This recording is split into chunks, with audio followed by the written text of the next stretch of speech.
नमस्कार दोस्तों, आज मैं एक चेतावनी भजन लेकर आई हूँ। तो आइए सुनते हैं। जगत में सब मतलब के यार, जगत में सब मतलब के यार, जेकरी पास रहे धन दौलत, जेकरी पास रहे धन दौलत, ओकर मित्र हजार। जगत में सब मतलब का यार, जगत में सब मतलब का यार। केहू न केहू कहवे जगत में, ई बेदन का सार हो भैया, ई बेदन का सार। अंत समय में काम न आई कोठी बंगला कार, जगत में सब मतलब का यार, जगत में सब मतलब का यार। जेकरी पास रहे धन दौलत, जेकरी पास रहे धन दौलत, ओकर मित्र हजार। जगत में सब मतलब का यार, जगत में सब मतलब का यार। 4 दिन की खातिर तोहके जीवन मिलल उधार हो भैया, जीवन मिलल उधार।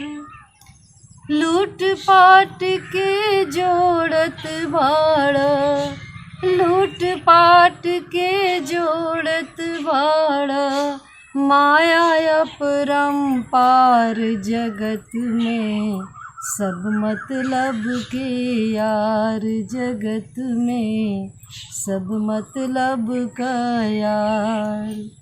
जेकरी पास रहे धन दौलत, जेकरी पास रहे धन दौलत, ओकर मित्र हजार। जगत में सब मतलब का यार, जगत में सब मतलब का यार। माता पिता बहिन भाई में होला दुर्व्यवहार हो भैया, होला दुर्व्यवहार। स्वार्थ सिद्धि में लागल बाटे, स्वार्थ सिद्धि में लागल बाटे, इहाँ सारा संसार। जगत में सब मतलब का यार, जगत में सब मतलब का यार। जेकरी पास रहे धन दौलत, जेकरी पास रहे धन दौलत, ओकर मित्र हजार। जगत में सब मतलब का यार, जगत में सब मतलब का यार।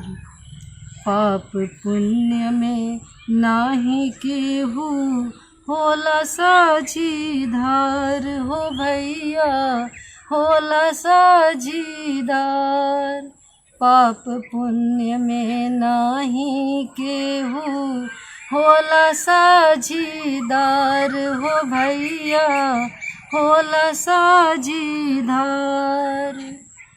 कहे गुरुजी सजग तू हो जा, कहे गुरुजी सजग तू हो जा, सहज करा व्यवहार।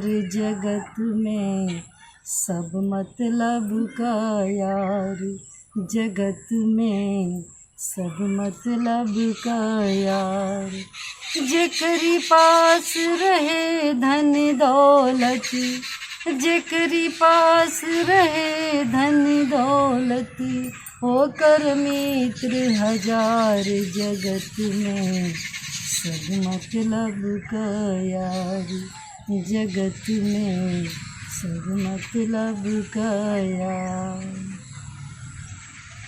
धन्यवाद दोस्तों। अगर ये मेरा चेतावनी भजन आपको पसंद आए तो लाइक और सब्सक्राइब करें तथा कमेंट में अवश्य बताएं। नमस्कार।